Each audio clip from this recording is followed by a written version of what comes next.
Very good morning to all. Online पाठशाला में आपका स्वागत है।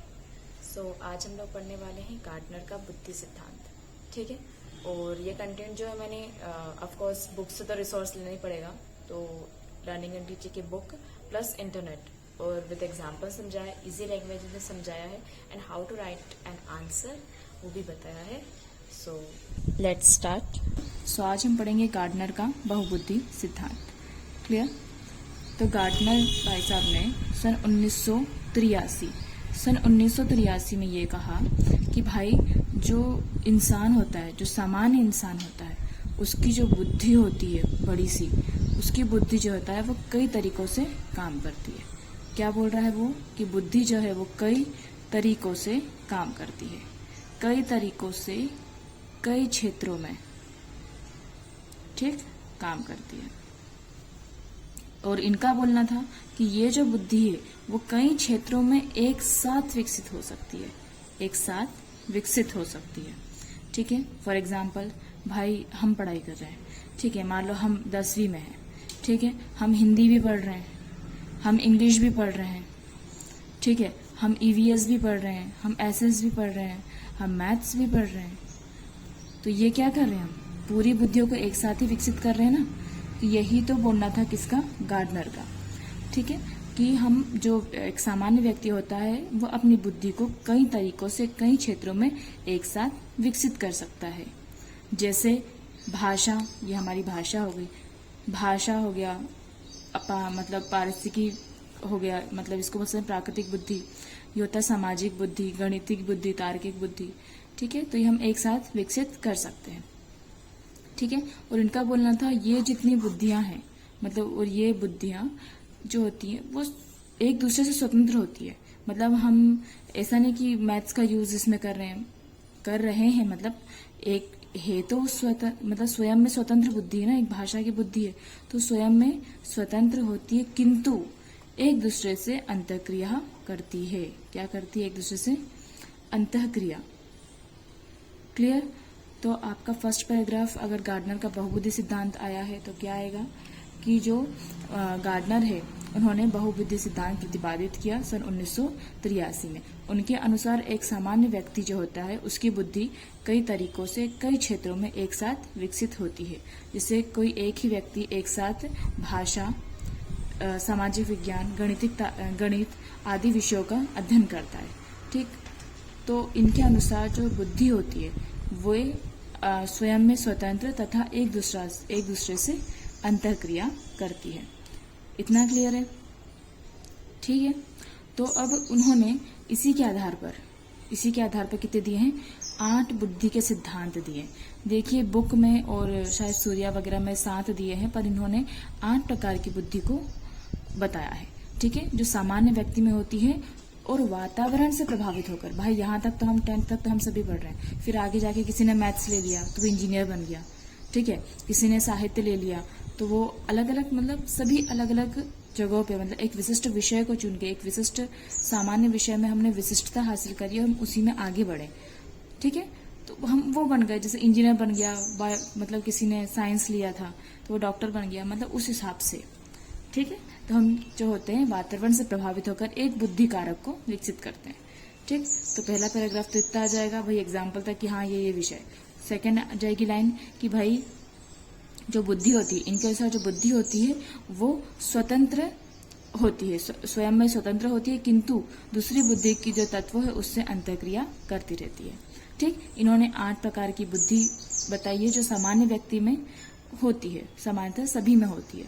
ठीक है, लेकिन वातावरण से प्रभावित होकर किसी एक बुद्धि कारक को वो विकसित कर लेता है।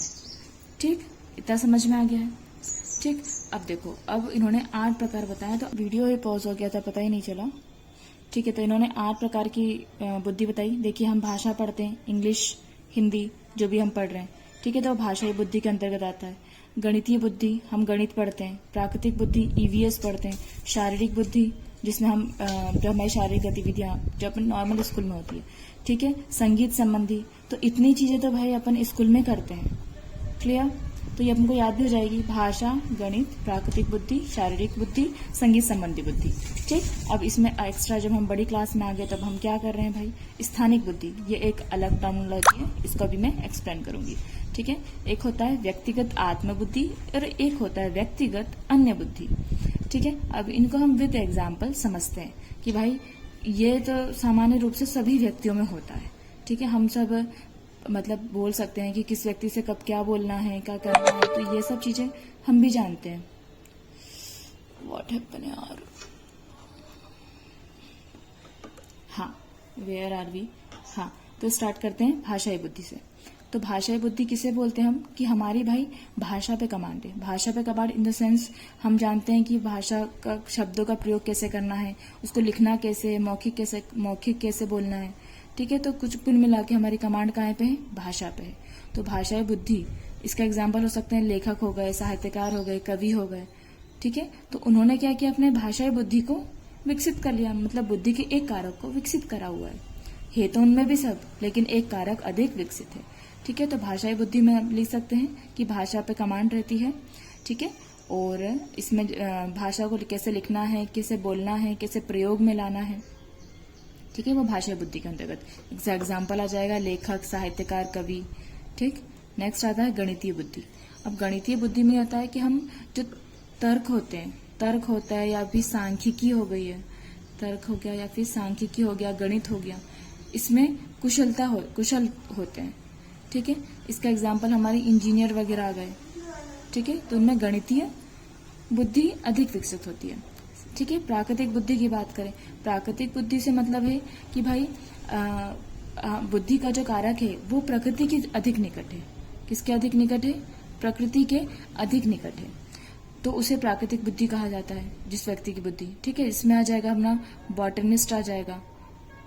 ठीक है, जूलॉजिस्ट आ जाएगा, मतलब जूलॉजिस्ट जैसे अब जानवरों के अधिक निकट है, वो भी प्रकृति है। बॉटनिस्ट में आ जाएगा कि भाई वो पेड़ पौधों के अधिक निकट है, वो भी प्रकृति है। तो उन्होंने अपनी प्राकृतिक बुद्धि को अधिक विकसित किया है। शारीरिक बुद्धि, एज द नेम सजेस्ट, इसमें हम क्या करते हैं, मतलब हम कितने अच्छे तरीके से शारीरिक क्षमता, वर्ड लिखना, शारीरिक क्षमता और शारीरिक कौशलों को बेहतर तरीके से प्राप्त कर सकते हैं। ठीक है, तो वो इसके अंतर्गत आएगा, हमारी शारीरिक बुद्धि के अंतर्गत। संगीत संबंधी, अच्छा शारीरिक बुद्धि के एग्जाम्पल आ जाएंगे, हमारे एथलीट्स आ जाएंगे। ठीक है, तो ये शारीरिक बुद्धि को उन्होंने विकसित किया है। संगीत संबंधी बुद्धि, कि हमें संगीत के लय, ताल, सुर, इनमें इंटरेस्ट है ज्यादा, मतलब उसमें हमारी अभिवृद्धि है। ठीक है, तो संगीत संबंधी बुद्धि के फिर एग्जाम्पल क्या आ जाएंगे, जैसे लता मंगेशकर हो गई, किशोर कुमार हो गया, तो उनमें संगीत संबंधी बुद्धि का आ जाएगा। स्थानिक बुद्धि, देखिए स्थानिक बुद्धि का अर्थ होता है बारीक चीजों को देखना, बारीक सी मतलब दिमाग में कर लेना। जैसे दिशा हो गई, कोई दिशा हो गया, या फिर दूरी हो गया, दिशा दूरियों का मतलब बारीक से बारीक दिशा दूरियों का मापन मस्तिष्क में ही कर लेना, वो स्थानिक बुद्धि होती। फॉर एग्जाम्पल मूर्तिकार हो गया, मानचित्रकार हो गया, इसमें सर्जन भी आ सकता है, सर्जन हो गया, उसको भी पता है कि किस बॉडी में कौन सी आर्टरी वेन्स किस कहाँ पे है। तो छोटी छोटी जो बारीक चीजों और दिशाओं को, दूरियों को अपने मस्तिष्क में कर लेना, ये सब स्थानिक बुद्धि के अंतर्गत आता है। इसका एग्जाम्पल मूर्तिकार, ठीक है, मतलब कि भाई आंख का नाक में कितनी दूरी रखना है, क्या शेप आएगा, किस दिशा में आएगा। मानचित्रकार, ठीक, तो वो स्थानिक बुद्धि के अंतर्गत आते हैं। ठीक, व्यक्तिगत आत्मबुद्धि, अब इसको एक एग्जाम्पल समझो। कोई व्यक्ति जब स्वयं को समझ लेगे तो उसे बोलते हैं व्यक्तिगत आत्मबुद्धि। ये आध्यात्मिक बुद्धि भी बोल सकते हैं इसको। जैसे महात्मा बुद्ध, इन्होंने स्वयं को समझा, स्वयं अंतरात्मा को समझा। ठीक है, तो व्यक्तिगत आत्मबुद्धि जो स्वयं को अच्छी तरह से समझता है, ठीक है, वो महात्मा बुद्ध एग्जाम्पल आ गया। व्यक्तिगत अन्य बुद्धि जो दूसरों को अधिक समझ सकता है, मतलब दूसरों को संवेगों को पढ़ सकता है। फॉर एग्जाम्पल साइकोलॉजिस्ट हो गए, मतलब मनोवैज्ञानिक हो गए। ठीक है, और नेता हो गए, हमारे नेतागणों को भी पता है कि जनता को कैसे लाना है झांसे में, वो क्या चाहती है, क्या बुलवाना चाहती है, भले वो काम करे या नहीं करे। ठीक है, तो इस हिसाब से अगर आप आंसर लिखेंगे, आंसर में सबसे पहले अगर लॉन्ग आंसर आता है तो 1983 में भाई गार्डनर ने बहुबुद्धि सिद्धांत दिया। उन्होंने कहा कि जो एक व्यक्ति होता है उसकी बुद्धि कई तरीकों से कई क्षेत्रों में एक साथ विकसित होती है। उदाहरण के तौर पे भाषा, पर्यावरण संबंधी बुद्धि, सामाजिक विज्ञान, ठीक है, गणितीय बुद्धि, तार्किक बुद्धि आदि। ठीक है, इन्होंने ये भी कहा कि जो बुद्धि होती है वो स्वतंत्र होती है, किंतु एक दूसरे से, प्रत्येक कारक जो होता है वो एक दूसरे से अंतर्क्रिया करता है। तो अपने उपरोक्त इन्हीं वाक्यांश के आधार पर उन्होंने बुद्धि के 8 प्रकार बताए, जो एक सामान्य व्यक्ति में 8 प्रकार की बुद्धि पाई जाती है, लेकिन वातावरण, मतलब जन्मजात पाई जाती है, लेकिन वातावरण से प्रभावित होकर वह किसी एक बुद्धि कारक, एक या अधिक बुद्धि कारक को अधिक विकसित कर लेता है और उसमें कौशल प्राप्त कर लेता है। ठीक है, अब 8 बुद्धि कारक आसानी से अपन याद कर सकते हैं। भाषा, गणित, प्रकृति, शारीरिक, संगीत, यहाँ तक तो हमारे विषय आ गए। स्थानिक एक सिंपल सा नाम ही है। ठीक है, तो स्थानिक हो जाएगा व्यक्तिगत आत्मबुद्धि और व्यक्तिगत अन्य बुद्धि। ठीक है, अब ये क्या क्या होता है, सरल भाषा में इसको लिखना, ज्यादा कठिन भी नहीं लिखना है कि भाषा बुद्धि भाई कि हाँ भाषा में निपुणता होती है, भाषा को कैसे लिखना है, कैसे बोलना है। ठीक है, ये इसके अंतर्गत आता है और एग्जाम्पल लिख दो, तो भाषा बुद्धि के एग्जाम्पल, ठीक है, जो भी अभी मैंने आपको समझाया है, तो बस सिंपल लैंग्वेज में ये लिख दीजिए आप और हो जाएगा। ठीक है, तो इस प्रकार भाई गार्डनर ने बहुबुद्धि सिद्धांत दिया, जिसमें जो बुद्धि होती है वो कई कारकों को एक साथ समूह में कार्य करती है। ठीक, अगर कुछ प्रॉब्लम जारी हो तो फिर you can ask in comment section. Thank you.